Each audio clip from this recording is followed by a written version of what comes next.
Hello friends, welcome to 24 knowledge official YouTube channel. आज के इस वीडियो में हम बात करेंगे स्टाफ सिलेक्शन कमीशन एसएससी की न्यू रिक्रूटमेंट नोटिफिकेशन, जो कि फ्रेंड्स नोटिस है कांस्टेबल ड्राइवर मेल पोस्ट के लिए, जो कि दिल्ली पुलिस में आपकी वैकेंसी रहेगी। इसका ऑनलाइन फॉर्म आप कैसे अप्लाई कर सकते हैं, इसके बारे में हम बात करेंगे इस वीडियो में।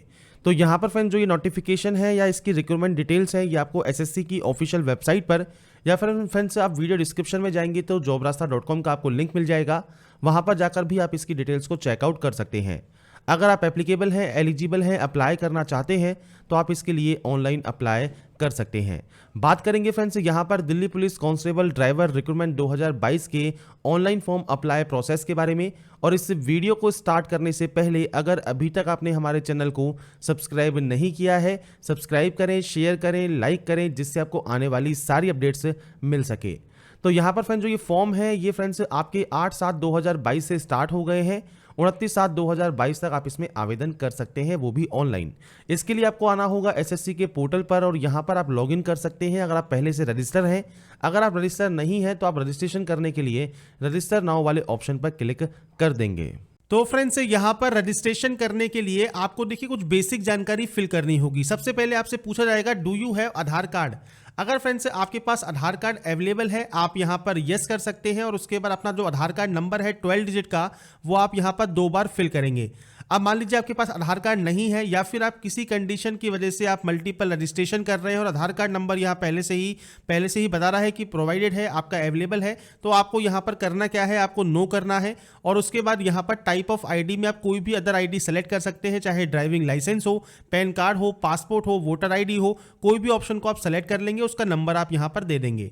अगर फ्रेंड्स यहाँ पर आप पहली बार कर रहे हैं और आधार कार्ड आपके पास अवेलेबल है, आप यस कर सकते हैं और अपने आधार कार्ड का नंबर भी दे सकते हैं। इसके बाद जो भी जानकारी आप फिल करेंगे ये 2 बार आपको एंटर करनी होगी। जैसे आपका यहाँ पर नाम आपको एंटर करना है तो ये भी आप 2 बार एंटर करेंगे। 2 बार एंटर करने का मतलब यही है, फायदा यही है कि आपका कोई भी गलती होगी वो यहीं पर ही आपको पकड़ में आ जाएगी। इसके बाद है आपने कभी अपना नाम चेंज किया है तो यस करके अपना बदला हुआ नाम दे सकते हैं, नहीं तो नो करेंगे। इसके बाद यहाँ पर है आपका फादर नेम, जो कि आप यहाँ पर एंटर करने वाले हैं, इस भी आपको 2 बार एंटर करना है। उसके बाद आपका जो मदर नेम है वो आपको यहाँ पर एंटर करना है और ये भी 2 बार आप एंटर करेंगे। इसके बाद है आपका DOB section, date of birth section, जो कि मैट्रिकुलेशन सर्टिफिकेट के अकॉर्डिंग आएगा। तो यहाँ पर फ्रेंड्स इस कैलेंडर पर आपको क्लिक करना है और यहाँ से आपकी जो भी डेट ऑफ बर्थ है वो आप यहाँ से सेलेक्ट कर सकते हैं। और ये भी फ्रेंड्स आपको देख रहे होंगे 2 बार ही आपको सेलेक्ट करने को मिलता है, तो आपको आपके अकॉर्डिंग जो भी आपका डेट ऑफ बर्थ है वो आप सेलेक्ट कर सकते हैं। अब इसके बाद है आपको आपकी क्वालिफिकेशन डिटेल। अब क्वालिफिकेशन में भी सिर्फ 10 की डिटेल, ये ध्यान रखिएगा। आप चाहे फॉर्म CGL का भरें, MTS का भरें या फिर आपको JEE का भरें, कुछ भी फॉर्म भरें, स्टेनो का भरें, आपको रजिस्ट्रेशन में 10 की डिटेल ही फिल करनी होती है। इसमें फ्रेंड्स सबसे पहले आपको यहाँ पर आपका एजुकेशन बोर्ड सेलेक्ट करना है। तो बोर्ड्स की देखिए सारी लिस्ट आपको यहाँ मिल जाती है, आपके अकॉर्डिंग जो भी आपका बोर्ड है वो आप यहाँ पर सेलेक्ट कर लेंगे और ये सेम आपको 2 बार ही यहाँ पर सेलेक्ट करना होगा। इसके बाद आपको 10th का रोल नंबर आपको यहाँ पर देना है और ये भी आपको सेम यहाँ पर एंटर करना होगा। तो ये आप अपने अकॉर्डिंग जो भी रोल नंबर है वो आप एंटर कर सकते हैं। इसके बाद ईयर ऑफ पासिंग आपको देना है, आपने इसको कब पास किया है, ये सब 2 बार आप एंट्री करेंगे। आपका जेंडर आपको सेलेक्ट करना है। इसके बाद सेलेक्ट करना है लेवल ऑफ एजुकेशन क्वालिफिकेशन। अब देखिए आपका जो भी क्वालिफिकेशन है हाईएस्ट वो आप यहां सेलेक्ट करेंगे। अब अगर मान लीजिए आप ग्रेजुएशन के में आप यहां पर अपेयरिंग है तो आप यहां पर ग्रेजुएशन ही सेलेक्ट कर लें। और अगर आप मान लीजिए 10+2 पास आउट है तो आप वैसे ही CGL के लिए एप्लीकेबल नहीं होंगे। पर अगर फ्रेंड्स आप 10+2 के लिए अप्लाई कर रहे हैं तो आप 10+2 सेलेक्ट कर सकते हैं और उसके बाद 10+2 की वैकेंसी या 10 की वैकेंसी होंगी, उसमें आप एप्लीकेबल होंगे। अगर आप ग्रेजुएट कैंडिडेट हैं और ग्रेजुएशन अगर यहाँ सेलेक्ट करते हैं तो उसके बाद आप CGL हो गया, CHSL हो गया, MTS हो गया, JEE हो गया या फिर जो भी आपकी वैकेंसीज होंगी उन सभी के लिए आप एप्लीकेबल होंगे। तो अकॉर्डिंग आप यहाँ पर अपने ऑप्शन को सेलेक्ट कर सकते हैं। इसके बाद फ्रेंड्स यहाँ पर है मोबाइल नंबर का ऑप्शन। तो 10 डिजिट का मोबाइल नंबर और मेल आईडी आप यहाँ डालेंगे और ध्यान रखिएगा mobile number mail ID active and valid होनी चाहिए। जब तक ये प्रोसेस कंप्लीट होगी तब तक तो वैलिड रहना ही चाहिए, क्योंकि अगर आप पासवर्ड या रजिस्ट्रेशन नंबर भूल गए तो एक OTP आती है, वो OTP वेरीफाई करने के बाद ही आप लॉगिन कर पाएंगे। इसलिए ये डिटेल्स आप बिल्कुल सही फिल करेंगे। स्टेट या UT आप यहाँ से सेलेक्ट करेंगे, आप जहाँ के भी निवासी हैं, और उसके बाद यहाँ से इसको सेव कर देंगे। सेव करने के बाद आपका जो फर्स्ट प्रोसेस है रजिस्ट्रेशन का वो कंप्लीट हो जाएगा। आपको एक यहाँ पर रजिस्ट्रेशन नंबर मिल जाएगा और एक साथ में OTP आपके मेल आईडी पर आएगी, वो फ्रेंड्स बाद में आपको वेरीफाई करनी होगी। उसके बाद फ्रेंड्स आपको जब यहाँ पर आप पहली बार लॉगिन कर लेते हैं, आपको यहाँ पर देखिए आपका पासवर्ड चेंज करना होगा और आपको सबसे पहले जो आपकी मेल आईडी पर आपको पासवर्ड मिला है वो आपको टाइप करना है और एक यहाँ से न्यू पासवर्ड जनरेट करना है। अब जो न्यू पासवर्ड होगा इसमें देखिए कैपिटल लेटर, एक नंबर, एक स्पेशल कैरेक्टर आपका होना ज़रूरी है। ये ध्यान रखिएगा, स्पेशल कैरेक्टर, नंबर और कैपिटल लेटर अगर आप उस पासवर्ड में नहीं रखेंगे तो वो पासवर्ड यहाँ पर जनरेट नहीं होगा। तो फ्रेंड्स यहाँ पर सैंपल के तौर पर मैं आपको पासवर्ड लिख रहा हूँ कि देखिए हमने यहाँ पर कैपिटल लेटर यूज़ कर लिया। जरूरी नहीं है स्टार्टिंग में आप यूज़ करें, जहाँ भी यूज़ करना चाहे वो आप कर सकते हैं। इसके बाद कोई भी स्पेशल कैरेक्टर या कोई भी नंबर्स आपको यूज़ करने हैं, कुछ इस तरह का फॉर्मेट आपका रहना चाहिए। अब आगे पीछे आप जैसे करना चाहें वो कर लीजिए। बस आपका ये ध्यान रखिएगा, आपका जो ये अपर केस है ये आपके पास होना चाहिए, स्पेशल कैरेक्टर होना चाहिए और नंबर्स भी होने चाहिए। तो ये पासवर्ड में जब आप इंक्लूड करेंगे तभी वो पासवर्ड यहाँ पर आपका बनेगा और कम से कम 8 कैरेक्टर का आपका पासवर्ड होना चाहिए। तो फ्रेंड्स यहाँ पर आपको न्यू पासवर्ड जनरेट करना है और उसके बाद यहाँ से आपको सबमिट कर लेना है अपने इस प्रोसेस को कंप्लीट करने के लिए। इसके बाद फ्रेंड्स आपका जो ये पासवर्ड है वो सक्सेसफुली चेंज हो जाएगा। आप यहाँ से क्लोज करेंगे और अपने न्यू पासवर्ड के साथ, अपने रजिस्ट्रेशन नंबर के साथ आप इसमें लॉगिन कर लेंगे। लॉगिन करने के बाद फ्रेंड्स देखिए आपका जो पहला स्टेप है बेसिक डिटेल का, ये आपका ऑटोमेटिक कंप्लीट हो जाएगा क्योंकि रजिस्ट्रेशन करते वक्त आप ये डिटेल को फिल कर चुके होंगे। सेकंड डिटेल होगी आपकी एडिशनल डिटेल। अब यहाँ पर देखिए आपको कैटेगरी का ऑप्शन मिलता है, आपको फॉर्म में ये नहीं मिलता, आपको यहीं पर ही चूज करना होता है। अगर आप पहले से रजिस्टर हैं तो अगर आपने कोई भी फॉर्म अगर अप्लाई कर रखा है तो आपको वो मॉडिफाई का ऑप्शन भी अवेलेबल नहीं होता। अगर आपने कभी भी अप्लाई नहीं किया, कभी भी का मतलब है कि जिस भी आपने अप्लाई किया था वो प्रोसेस कंप्लीट हो चुकी है और आपका मॉडिफाई का लिंक अगर एक्टिव है और आप क्लिक करते हैं तो आपके सामने कुछ इस तरह का ही इंटरफेस ओपन होगा। सेम आपको यहीं पर ही एडिट करना है और अपने यहाँ पर इस रजिस्ट्रेशन को आप सबमिट कर सकते हैं। तो ये चीज़ ध्यान रखिएगा, अगर मॉडिफाई का ऑप्शन अगर आपका एक्टिव है तो ही आप एडिट कर पाएंगे। फ्रेश कैंडिडेट क्या करेंगे यहाँ पर, तो अपनी कैटेगरी सेलेक्ट कर लेंगे। जनरल, ईडब्ल्यूएस, एससी, एसटी जो भी आपकी कैटेगरी है वो आप यहाँ सेलेक्ट कर लें। आपकी नेशनलिटी आपको सेलेक्ट करनी है। इसके बाद आपको आइडेंटिफिकेशन मार्क देना है। तो आपके चेहरे, हाथ, पैर पर कहीं पर भी कोई भी विजिबल आइडेंटिफिकेशन मार्क है, चाहे वो ब्लैक मोल हो मतलब काला तिल हो या फिर आपके कोई कट का निशान हो, बर्न का निशान हो, कोई चोट हो, तो वो फ्रेंड्स आप लिख सकते हैं। अब या तो है नहीं या फिर आप देना नहीं चाहते तो उस कंडीशन में आप नो मार्क दे देंगे। इसके बाद यहीं पर ही आपको सेलेक्ट करना होगा पीएच कैंडिडेट के बारे में, मतलब पर्सन विद बेंचमार्क डिसेबिलिटी के बारे में। तो फ्रेंड्स अगर आप इस कैटेगरी में नहीं आते, आप सिंपली नो ही रहने देंगे और ये ऑप्शन का आपका कोई यूज नहीं है। अगर आप इस कैटेगरी में आते हैं और यस करते हैं तो आपको टाइप ऑफ डिसेबिलिटी आपकी सेलेक्ट करनी होगी। इसके बाद आपको डिसेबिलिटी का सर्टिफिकेट नंबर यहाँ पर देना होगा। अब यहाँ पर ये बेसिक जानकारी आपको फिल करनी है अपने डिसेबिलिटी की, नहीं है तो आप नो करेंगे तो ये ऑप्शन ऑटोमेटिक बंद हो जाते हैं। इसके बाद आपका पूरा एड्रेस, जो भी आपका पूरा एड्रेस है वो फ्रेंड्स आप यहाँ लिखेंगे। मैंने सैंपल के तौर पर एंटर कर दिया है, आपका पूरा एड्रेस आपको लिखना है। आपका स्टेट कौन सा है इनमें से वो आप सेलेक्ट करेंगे। इसके बाद फ्रेंड्स यहाँ पर है आपका नेक्स्ट ऑप्शन डिस्ट्रिक्ट का।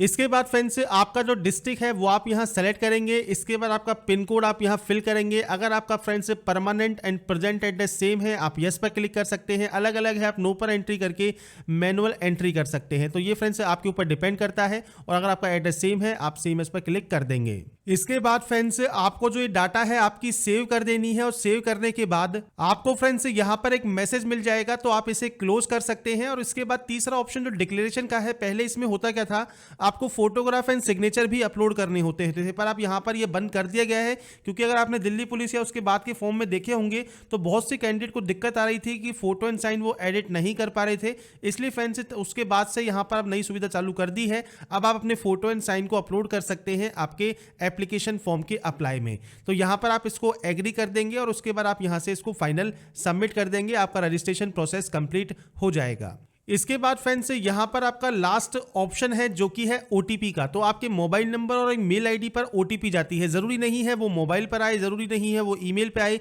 जिस पे भी पहले आए उसमें से एक ओटीपी आप यहाँ पर डालेंगे। इस कैप्चा कोड को यहाँ पर डालेंगे और उसके बाद फ्रेंड्स यहाँ पर दिए गए सबमिट टैब पर क्लिक कर देंगे। इसके बाद फ्रेंड्स आपका देखिए यहाँ पर जो रजिस्ट्रेशन प्रोसेस है ये कंप्लीट हो चुका है और आपकी जो डिटेल्स हैं वो आपके मेल आईडी पर पहुंच गई होंगी। अब यहाँ पर आपको एक ऑप्शन मिलता है लेटेस्ट नोटिफिकेशन का, आपकी हिस्ट्री का या मॉडिफिकेशन का। तो यहाँ पर ही आप मॉडिफाई कर सकते हैं अगर आपने कोई भी फॉर्म को फिल नहीं किया है, और 2 बार आपको मैक्सिमम टाइम मिलता है मॉडिफाई करने का। और इसके बाद फ्रेंड्स आप लेटेस्ट नोटिफिकेशन वाले सेक्शन पर क्लिक करेंगे अप्लाई करने के लिए। इसके बाद फ्रेंड्स आपके सामने जो पोर्टल है, लॉगिन करने के बाद जब आपका ओपन होता है तो आपको स्टार्टिंग में कांस्टेबल ड्राइवर मेल का ऑप्शन मिलेगा। अप्लाई करने के लिए आप इस अप्लाई वाले ऑप्शन पर क्लिक कर देंगे। आपकी जो रजिस्ट्रेशन डाटा है वो आपको यहाँ पर देखने को मिल जाएगी। इसके बाद फ्रेंड्स यहाँ पर आपसे पूछा जाएगा सबसे पहले डिपार्टमेंटल कैंडिडेट आप हैं या नहीं है। इसके अलावा आप सन है सर्विंग रिटायर या डिजीज पर्सनल के, तो आप यहाँ पर यस या नो कर सकते हैं। आपने रिप्रेजेंट किया है स्टेट को नेशनल लेवल पर या कंट्री को इंटरनेशनल लेवल पर, तो आप यस या नो कर सकते हैं। इसके बाद फ्रेंड्स यहाँ पर प्रेफरेंस ऑफ एग्जाम सेंटर है, तो आपको यहाँ पर एग्जाम सेंटर चूज करने होंगे। आपके अकॉर्डिंग जो भी सेंटर आप यहाँ पर चूज करना चाहें वो आप यहाँ पर सेलेक्ट कर सकते हैं। ये सेलेक्ट करने के बाद फ्रेंड्स अगर आप एक्स सर्विसमैन हैं तो यस कर सकते हैं, और यहाँ पर date of joining, date of discharge आपको देना होगा। और आपने कभी भी बेनिफिट लिया है एज ए एक्स सर्विसमैन, आप यस या नो कर सकते हैं, नहीं तो आप इसमें नो कर देंगे। नेक्स्ट ऑप्शन फ्रेंड्स यहाँ पर एज रिलैक्सेशन का है। अगर आपको कोई भी एज में छूट चाहिए तो आप यस कर सकते हैं, आपको यहाँ पर ऑप्शंस मिल जाएंगे। तो अगर आपका कोई भी एज रिलैक्सेशन का कैटेगरी है तो आप यहाँ पर यस कर पाएंगे, नहीं है तो आप यहाँ पर नो कर देंगे। एनसीसी होल्डर है तो यस या नो आप यहाँ पर कर सकते हैं। इसके अलावा आप इसे वेरीफाई कर देंगे। टाइप ऑफ एनसीसी सर्टिफिकेट आप दे सकते हैं अगर आप यहाँ पर यस करते हैं उस कंडीशन में। डिग्री या पोस्ट ग्रेजुएट डिप्लोमा आपके पास यहाँ पर है राष्ट्रीय रक्षा यूनिवर्सिटी द्वारा, तो आप यहाँ पर यस या नो कर सकते हैं। नीचे है हाईएस्ट क्वालिफिकेशन, तो जो भी आपकी हाईएस्ट क्वालिफिकेशन है वो आप यहाँ सेलेक्ट कर लेंगे। और ये है फ्रेंड्स आपकी एसेंशियल उस पोस्ट के लिए जो कि आपको यहाँ पर सेलेक्ट करनी होगी। इसके बाद आपको स्टेटस में से पास मिलेगा। पासिंग ईयर आपको यहाँ सेलेक्ट करना है, आपने इसको कब पास किया है। स्टेट या यूटी ऑफ बोर्ड आपको सेलेक्ट करना होगा, जिस जो आपका बोर्ड है वो किस स्टेट में है वो आप सेलेक्ट कर सकते हैं। सीबीएसई वगैरह आपके अगर मान लीजिए बोर्ड है तो आपको दिल्ली सेलेक्ट करना होगा, क्योंकि आपको यहाँ पर ही ऑप्शन देखने को मिलेगा। तो आपके अकॉर्डिंग जो भी आपका बोर्ड है वो आपको यहाँ पर उसका स्टेट या यूटी और बोर्ड का नाम सेलेक्ट करना है। आपको देना है आपका रोल नंबर और उसके बाद देना है आपकी परसेंटेज, तो आपकी परसेंटेज आप यहाँ पर एंटर कर देंगे। वैलिड ड्राइविंग लाइसेंस आपके पास होना चाहिए, तो आप यहाँ पर यस करेंगे। आपका ड्राइविंग लाइसेंस नंबर और किसने ये इशू किया है और कब ये इशू हुआ है आप उसकी जानकारी प्रोवाइड करेंगे। और ये जो जानकारी है वो आपके ड्राइविंग लाइसेंस पर मिल जाती है, तो इसलिए वो जो जानकारी आपके ड्राइविंग लाइसेंस पर है उसकी जानकारी आप यहाँ पर एंटर कर सकते हैं। इसके बाद फ्रेंड्स यहाँ पर आपको फोटोग्राफ अपलोड करनी है, जो कि 8 अप्रैल के बाद की होनी चाहिए। सिग्नेचर आपको अपलोड करना है। अब फोटोग्राफ का ध्यान रखिएगा, ये आपकी जो डेट है 8 अप्रैल 2022 के बाद की होनी चाहिए। आपकी फोटो पर डेट है तो भी कोई प्रॉब्लम नहीं है, पर जो सैंपल फोटो है वो आपकी दी गई है पेज नंबर 38 पर, जहां पर फ्रेंड्स आप चेक कर सकते हैं कि इस तरह की फोटो आपको अपलोड करनी है जो कि एक्सेप्टेबल फोटो है। और इस तरह की फोटोज आपकी एक्सेप्टेबल नहीं है, तो इसलिए आप यहां पर ध्यान से जो भी आपको यहां पर सैंपल दिया गया है उसके अकॉर्डिंग फोटो आप यहां पर अपलोड कर देंगे जेपीजी फॉर्मेट में। इसके बाद फ्रेंड्स आपकी फोटो इस डेट के बाद की है या नहीं है आप उसे कंफर्म करेंगे, यहां से एग्री करेंगे। इसके बाद इस कैप्चा कोड को फिल करने के बाद आप इस प्रीव्यू वाले ऑप्शन पर क्लिक कर देंगे। प्रीव्यू चेक करने के बाद फ्रेंड्स अगर आपको लगता है कोई भी गलती हो गई है आप उसे सही कर सकते हैं। अगर आपको लगता है कोई भी गलती नहीं है तो आप इसे यहां से सबमिट कर सकते हैं और उसके बाद ओके कर सकते हैं। यहां पर देखिए आपको प्रिंट का ऑप्शन मिलता है, तो आप यहां से प्रिंट ले सकते हैं। और आपको अगर फ्रेंड्स यहां पर पेमेंट करना है तो आप सबसे पहले यस करेंगे। अगर आपका पेमेंट नहीं लगता है तो डायरेक्टली आप प्रिंट कर पाएंगे। यहां पर आप पेमेंट करने के लिए ऑनलाइन या ऑफलाइन कोई भी ऑप्शन चूज कर सकते हैं और उसके बाद आप इस सबमिट वाले ऑप्शन पर क्लिक करेंगे। इसके बाद फ्रेंड्स आपको यहां पर पेज को रिफ्रेश नहीं करना है, थोड़ा सा आपको यहां पर वेट करना होगा। इसके बाद फ्रेंड्स आपके सामने जो ऑप्शन है स्टेट बैंक का वो आपके सामने ओपन हो जाएगा, जहां पर फ्रेंड्स आपको देखिए नेट बैंकिंग का, कार्ड का और आपको यूपीआई का ऑप्शन मिलता है। कोशिश कीजिए या तो आप नेट बैंकिंग यूज करें एसबीआई किसी भी अदर बैंक की, या फिर आप कार्ड का ऑप्शन यूज कर सकते हैं, क्रेडिट कार्ड या डेबिट कार्ड, आप कोई भी एक ऑप्शन को सेलेक्ट करें। सेलेक्ट करने के बाद फ्रेंड्स जो पेमेंट गेटवे है वो आपका ओपन होगा और पेमेंट गेटवे ओपन होने के बाद आपको डाटा को यहां पर कंफर्म कर देना होगा। इसके बाद फ्रेंड्स आप अपने कार्ड की डिटेल्स को यहां पर फिल करेंगे और यहां से पे कर देंगे और पेमेंट एक बार आपका यहां पर वेरीफाई हो जाएगा। पेमेंट वेरीफाई होने के बाद ही आप फ्रेंड्स आपका जो प्रिंट आउट है वो ले सकते हैं। इसके लिए फ्रेंड्स आपको यहां पर देखिए आपकी स्टेटस का ऑप्शन मिलता है, आप अपने पेमेंट स्टेटस को चेक कर सकते हैं। अगर आपका पेमेंट डिडक्ट हो गया है और वो वेरीफाई नहीं हुआ है तो डबल वेरिफिकेशन कर सकते हैं। साथ में फ्रेंड्स आपका एप्लीकेशन स्टेटस आप चेक कर सकते हैं और यहां से आप फ्रेंड्स से प्रिंट आउट निकालकर अपने पास रख सकते हैं। तो यहां पर फ्रेंड्स हमने बात की कांस्टेबल ड्राइवर मेल इन दिल्ली पुलिस एग्जाम का ऑनलाइन फॉर्म आप कैसे अप्लाई कर सकते हैं। स्टेप बाय स्टेप प्रोसेस के बारे में हमने इस वीडियो में बात की। अगर आपको हमारा ये वीडियो पसंद आया है, आप चाहते हैं ऐसे ही अपडेट्स आपको लगातार मिल सके, तो लाइक सब्सक्राइब एंड शेयर जरूर कीजिए और बाकी की जानकारी के लिए ऐसे ही बने रहिए हमारे साथ। देखते रहिए हमारा YouTube channel analyse. Thanks for watching.